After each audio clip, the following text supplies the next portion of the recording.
Hello, everyone. It is Thursday again, and it is our 11th episode of The Author's Dilemma.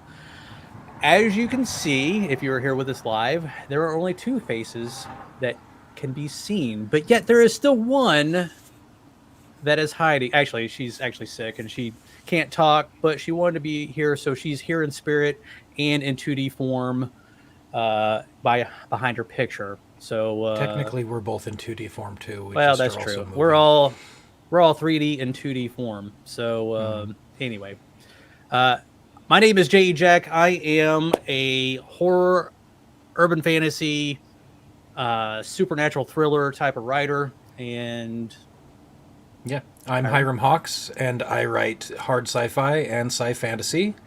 And Jen, what does Jen write? I She think we'd writes know by now. Christian and clean romance, and we are happy to have you with us this evening. Tonight we are going. Well, first off, does anybody have any news about Well, anything going on in the world today? in the outside world, I have not seen anything juicy this week, which I am always grateful for because that means less drama and book talk is more boring.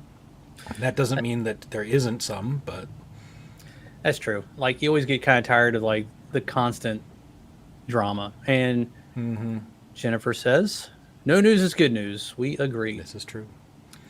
No, Uh, Jen has good news. yes, but we'll She get to that her in finished a her. second. Oh, First, right.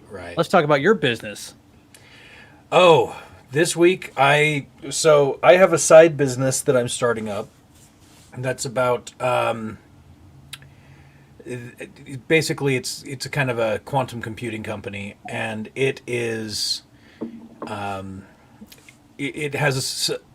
I had to write a story for it, basically for Mhm. advertising, and it turned into an 8,000 word short story, and I'm going to submit it to Writers of the Future, and it's Mhm. also going to be expanded into a full novel at some point. So Okay. that was this last week. I did read the first page of it last night, and I do plan on reading the rest of it this weekend. I just, unlike some people, I just don't have a whole lot of time. It's crazy.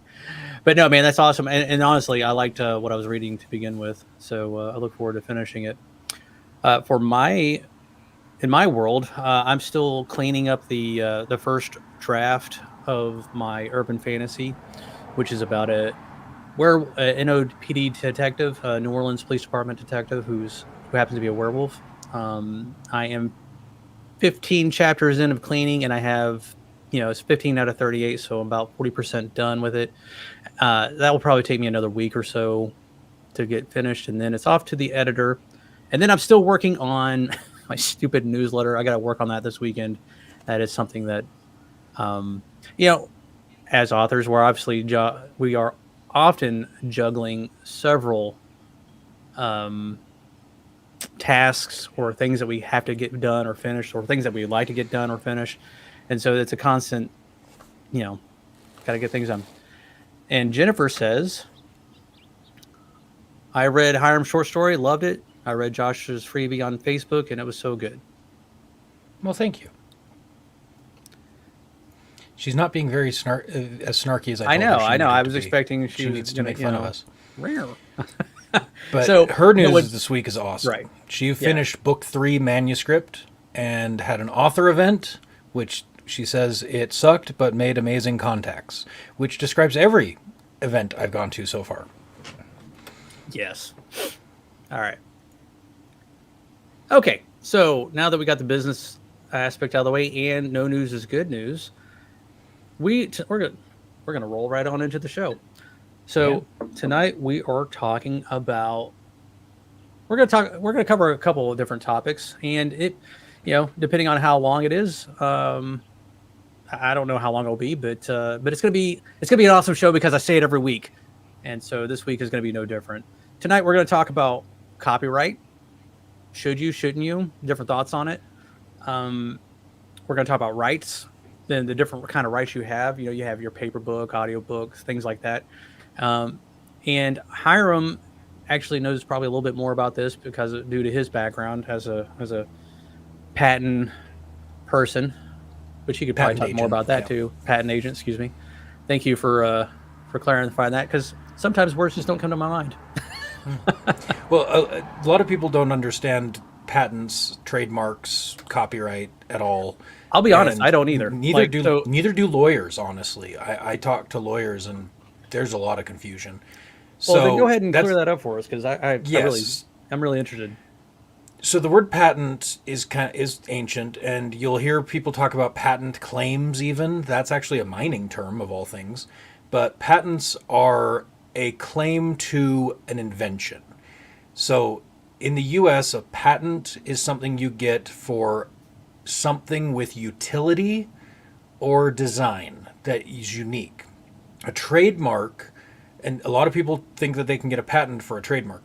Trademarks are totally separate. That is a visual representation only. There's no physical presence necessary for a trademark. It can be entirely digital. It can be entirely on paper. So that you can get a trademark for something like a logo. You can then put the logo on something, but that has nothing to do with its utility. It has to do with its image. So that's how a trademark works.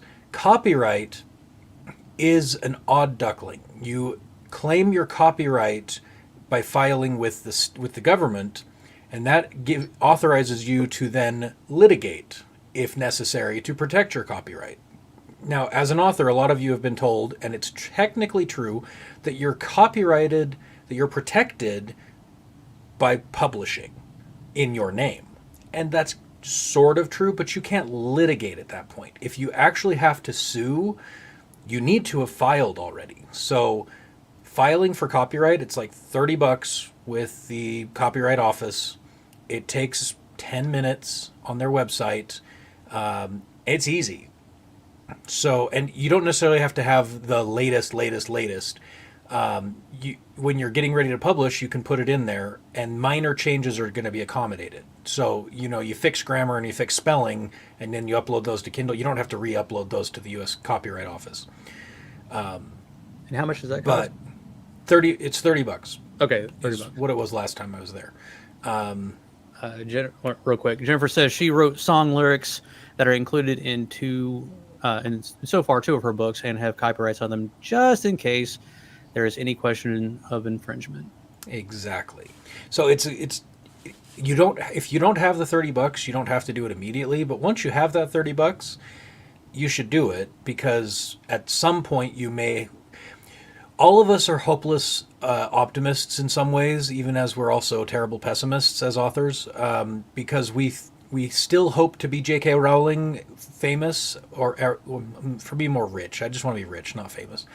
But I want no one to know who I am, but to give me all their money. But you're going to get, if you get famous, you're going to get copyright infringement issues. And you're going to probably have to litigate, and that means lawyers taking money, and you got to have your paper trail. Now, when we talk about copyright, and here again, we're going to also talk about the rights of different versions of your ideas. Do you need a copyright for, let's say, an audiobook? Do you need a copyright for that, or do you? So you need a copyright for each version, or? Actually, I haven't done copyright for audiobook yet because I haven't made an audiobook, but I believe you do, because it is a different form of media. The copyright is not on the words at that point. The words were covered under the copyright of the book. Mm-hmm. That copyright is on the audio presentation. Same with, like, if you put it into a dramatic form, that would be a different presentation. These are different media. Mm-hmm. Like Jen's gonna she put her if she actually records them into audio, those I just lost the word. Anyway, yeah, the music as lyrics, she copyrighted them, but if she actually makes them into a unified like song, yes, that would need copyright. I'm sure it's slightly different. You can actually do bulk copyright if you have a lot of stuff. You don't have to do it all separately. So I think you could save some money if you did your whole series at the same time. That's interesting. Yeah. But yeah, so that's leaving it is not a good idea. So Jennifer has a question in copyright for every ISBN, basically, No, you don't need to copyright hardcover and paperback separately. Those are, to the Copyright Office, those are identical. because it's written form. So basically, it'd Yes. probably be about like just the form it comes in. So if it's like a Yes. completely different, okay, I see that. All right, and Yeah. and so trying to think of a better way to explain the copyright. I mean, like the trademark versus patent is obviously on an apparatus or something that you created. Trademark is a logo, kind of like what we have our three little writing feathers, and then the copyright would be something over more intellectual property that's intangible, right? Yeah. Okay. I'm just So, trying to talk out loud just so I can get it myself. yeah. So the main, very few people are going to do patents on their own. You can do a trademark with, you need a lawyer pretty much, Mm-hmm. and a patent is super complicated. So yeah, use an agent, use a lawyer. A patent agent like me is someone who has the technical background, took the patent bar, but refused to go to law school because, well, I had my dignity, but I'm I make fun of lawyers. It's part of my job, as an author too. But yeah, you're gonna want, for copyright. Really, it took me 10 minutes. It's not hard at all. What's the website for that? I By don't. chance? I just looked up U.S. Copyright Office Okay. book All right. filing, and it's one of the top results. Don't go to one of those people that are like, "I'll help you file your copyright." It's a waste of your money, and it's Yeah. probably a scam anyway. All right. Yeah, there you go. Thank you. www.copyright.gov. Thank you, Spy. So for the So go ahead. you go ahead. No, I was just going to say for those of you that weren't here for the pre, which none of you were because except It was at the, zero. except for the host of the show, she was Jen was hopping on again behind her image here because again she's sick. Uh, she says she's a spy, and so she saved the day by putting in the copyright.gov. Real quick, if you anybody that's watching this evening, if you're watching or even in the future, if you have any questions regarding any of the topics that we covered tonight, because this is interesting stuff. I mean, this is kind of stuff that I've never heard. I don't really hear a whole lot of it, to be honest with you, or in other podcasts. So, if you have any questions, don't hesitate to reach out to us. And I feel remiss because I should have covered this at the beginning of the show, but we got our first fan mail this past week, and I had it on my phone. So let me check it because I don't want to butcher the person, and I should have wrote it down. So this is on me, and this is where the critiques come in, where they teach you like, hey, you should have done this, and I'm like, you're absolutely right, I should have done that. Yeah. Like she pointed out that my microphone keeps cutting out, so I managed to get my condenser mic working. Yes. So Anne Marie Cutler, thank you so much for sending us that little tidbit. It was great to hear from you, and obviously we try to take any of the critiques or criticisms to heart, and we try to accommodate. So thank you, and for those of you that I can't even talk this evening. For other people, if you have any questions or critiques, we'll be happy to listen to them. authorsdilemma@gmail.com. All right, back to the show. Do you ever look at the word dilemma and think it should be spelled differently because English Hey, is stupid? sometimes I think my own name sounds weird, so it's like This is true. Oh, well, the other thing we were going to talk about with all this is talking about rights. You have a lot more book and audiobook and other book or movie rights that we haven't. You have a lot of rights, and so when you consider getting an agent, you should really consider the fact that you don't want to then let them sell all your rights to every single different company. A publishing house like HarperCollins or one of those big names, they're going to try to get as many of your rights for as little cost as possible. There is no reason for you to sell anything but your paperback and possibly hardback rights to them. Most of the time, that's what they're going to take your hardback rights and their paperback.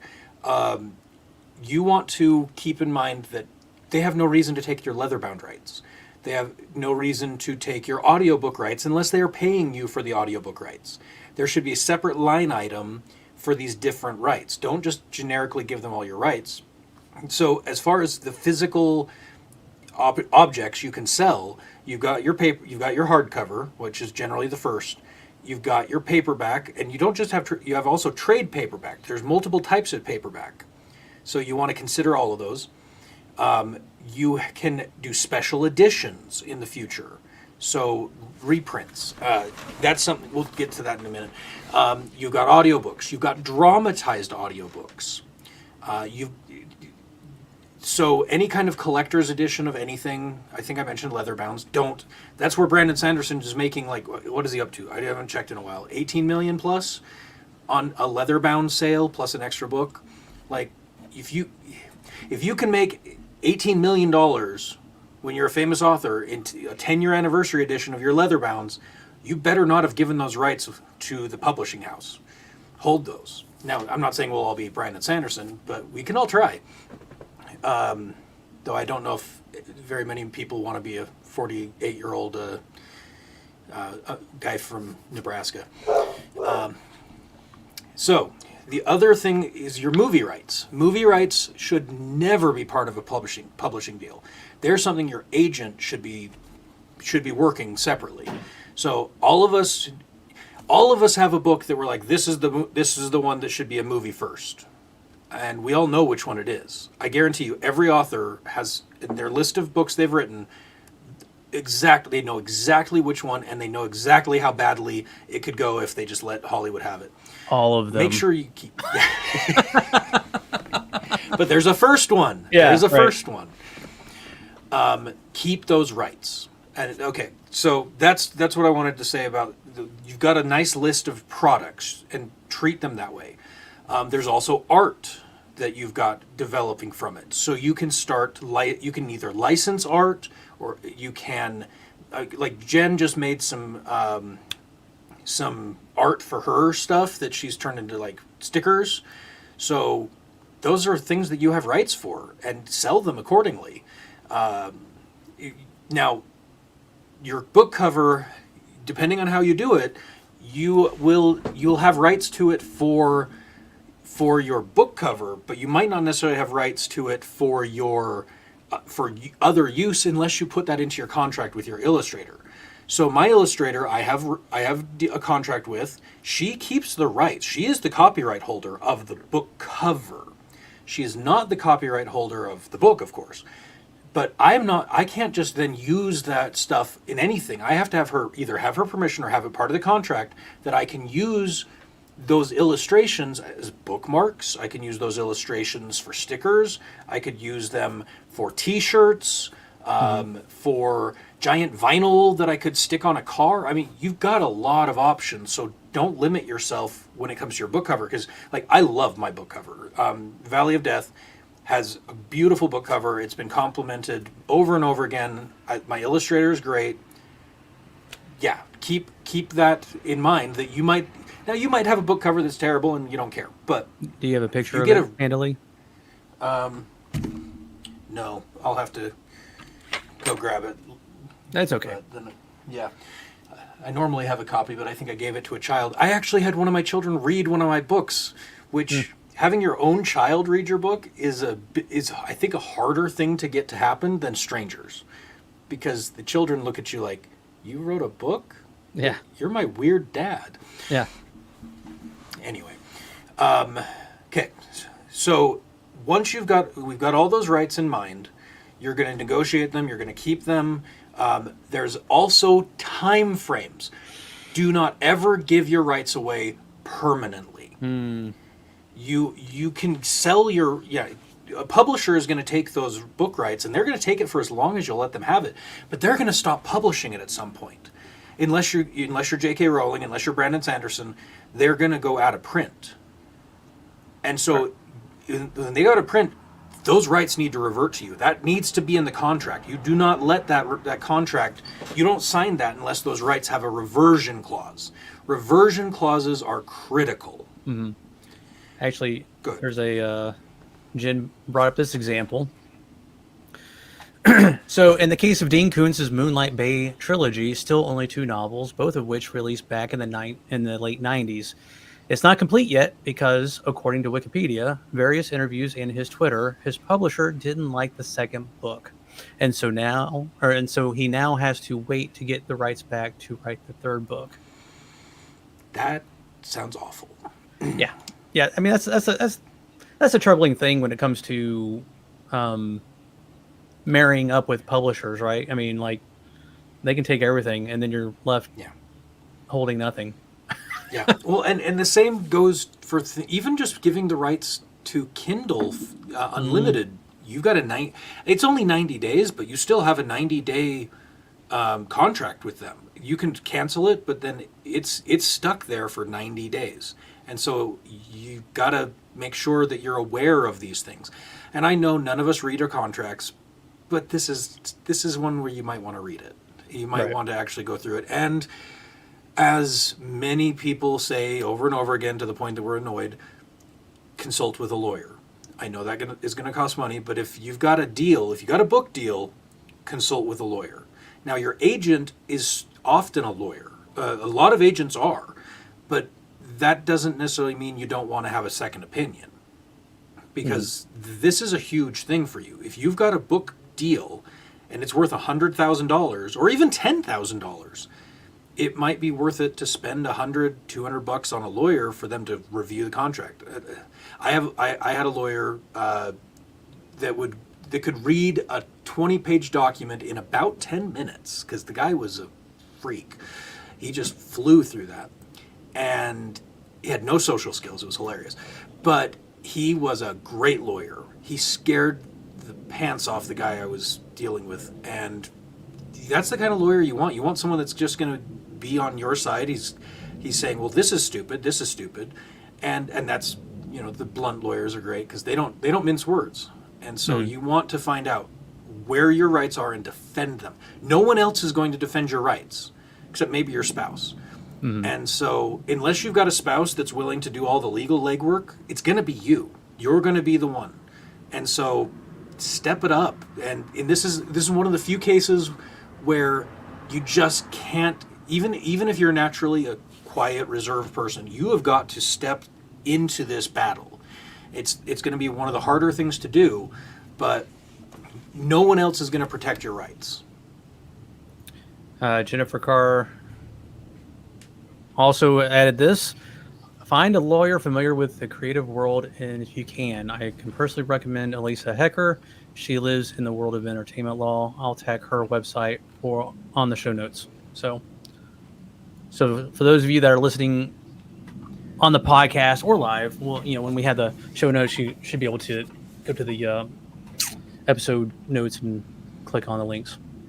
Elissa Hecker. I've never seen that spelled with 2 S's. That's interesting. Yeah. I'm assuming that Jen uses her. So. Yeah. Yeah. It's okay. Not a pen name. No, she's not a lawyer advertising her services. And Jen confirmed that she does. All right. Okay, so, I mean, what kind of clauses? Like, 7. I guess in the contracts that you get from the different publishers and companies or whatever, I guess you want different clauses in the contract where you can get your rights reverted back. That would probably be right. Okay. Yeah, because what happens, most of those reversion clauses are weird because when they start selling below a certain number, that's when the reversion occurs. So, or if they go out of print, if they aren't going to run another print and have them in their warehouse, they want to empty the warehouse. That's it. And so, because now I have a theory that before too long we are going to see trade paperbacks and just paperbacks in general printed on demand at bookstores. Printers continue to get cheaper. Ink is not getting cheaper. It's more expensive than gold, which is terrifying. But that's the point. I think we're going to get to that point. I heard a podcast probably 4 years ago where they were talking there's an idea out there where they're actually looking at making a book vending print on demand, Yep. where Yep. you just go up to the kind of like a Coke machine. You go up, you look for the book you want, you put in whatever, and it prints it out right there for you. I'm like, Yes. that's kind of wild. And it'll probably, I think logically, you'd be able to read through it as just like you do at a bookstore, because when you're flipping, it'll just be on the screen, and you just flip the pages and see what it is. And so those are the kind of things that are going to make it so that your rights will be more valuable, because those kind of printers are going to be able to select from anything. So, like, if I was a billionaire, I would invest in that kind of technology for bookstores. The first ones I'd put in airports. I think airports are those, being able to walk in an airport. I know how many, I've definitely almost bought books at airports many times. They never have the books I want. I mean, if I wanted to read the latest book by the political pundit that I don't care about, then yeah, they're sitting there on the shelf. I don't care about the New York Times bestsellers. But if I'm at an airport and I'm sick and tired of looking at my phone, and I know I can go print any book I want, and then I don't have to worry, I can just flip the pages. Yeah, that's a huge temptation. It's funny. Years ago, I used to travel quite frequently, and like at least once a year, I would go somewhere. And I remember, and every time I would go to the airport bookstore and get a Stephen King novel, because that's kind of what I like to Because write. they came out that often. Yeah, they did. And one year there wasn't a Stephen King book in the store, and I was like, Whoa. "What the?" Or one I haven't read. Let me preface that, one I haven't read, and I'm like, "What the heck?" The world was like, not right. And then the next time I went flying, there was obviously a new book, and it was just like, oh, okay, everything's all right in the world today. But but no, that would be interesting. I guess the issues that would have is just the time and it would take to print it, I guess. Yeah, it's going to need to be to the point where a book can print every like 2 to 5 minutes. I think no one's going to wait longer than maybe 5 minutes. Right. So, but it will be very valuable, I think. I mean, I've waited in line at Barnes and Noble. It's about 5 minutes Right. that you end up. So, and then you've already got an account, and you pay, and bam, you've got a book. I'm just thinking about the weight of the paper, and I don't know. Oh There's yes, a lot of it's going to logistics. be a logistics issue. Yeah. Yeah, just a instead of filling the vending machine with Coca-Cola cans, you're going to be With filling it giant with cartridges of ink. yeah, and paper. Yeah, Yeah, and the magenta will always run out first. of course. Because obviously that's used the most. All right. So, is there anything else that you can think of, or anything that we need to Those are cover? the things that, when it comes to rights, that is the fundamental, is spend the time to find out what you could do with it. This is, I know we bring up Brandon Sanderson a fair amount. It's mainly because I kind of relate to him in that I also served a LDS mission in Korea, and he's about 5 years ahead of me. Not that I started writing right after my mission, but in some ways I can see like paths for me. And so his advice is be thinking about what it is you want your readers to get. And he's got bundles. Like, you look at his Kickstarters. Why are they so successful? Because people love plushies of their favorite characters. Not everyone, but if you know that you can buy the book and a plushie doll and stickers and pins, and you can get the audio, or you can get the ebook for free on the side because you've bought the whole bundle. Yeah. Now this is kind of a marketing question, but it's still you also bring got up a rights good- to all those things. Well, it's interesting you say that, because this morning I was listening to another podcast on my morning drive, and they were talking about how there's different ways to launch your book, right? I mean, you can just go to Amazon, load it up, but once you get a little bit more clout and you have some readers and all like that, you can also start launching Kickstarter, campaigns, and for the different varying levels of people that want to spend money, you can have like leather editions, or you can have like like different things that go along with it. And it was an interesting I can't talk. It was an interesting thought that I never thought about before, because when it put it into that aspect, like people on Kickstarter are there to spend money, Yep. whereas And people they want to see cool stuff. yeah, exactly. And then also they want the bragging rights of like, oh yeah, I put my money in on that. Whereas they go to people that when we're selling to Amazon like Kindle Unlimited, well, I mean you get readers, that's great, but it's a different mentality. Yeah, and a lot of readers want the bragging rights on their bookshelf. Their bookshelf has their hardcovers of the books they loved. Now they're not going to buy the book covers of the books that they're like, that was a 3-star. I'm not touching that. That was a 2-star. Right. I'll make fun of that. No, they've got their 4 and 5 stars on the shelf and also the books that they just think make them look cool. Like they read some pretentious book and they've got it there. That's the point, is we buy stuff as status symbols. Why else would we display our Legos? Yes. Yeah. As I'm waving to a bunch of books on my bookshelf. Those are your trophies. Yes, and then an RPG game that I've never played. Well, actually I played once, but Well, I like what people have said recently. There are bookworms and there are bookworms with a Y. No. In the world of, I saw a meme the other day. In the world of bookworms, we have book dragon. Yeah. Yes. So book dragons collect the books. They don't necessarily read the books, but they collect them. Yeah. That's why you keep your rights to other stuff, because the book dragons want pretty things. Well, you know why they call them dragons? Because they hoard. Because when you have all those books, you're going to be dragging them everywhere you go. Yes. Dum, dum. Oh, I had a flood once. I had stuff stored in my uncle's garage while I was between moves, and his kitchen flooded, and I lost 3,000 books. Or sorry, $3,000 worth of books. Not 3,000 books. Well, still, sorry. I mean that's was still a lot.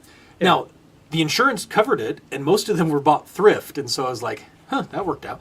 But it was great, because then I was able to buy more books. But I did lose some books that I'll never be able to find again. Right.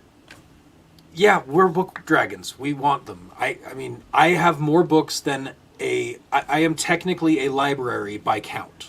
Mm-hmm. Oh yeah.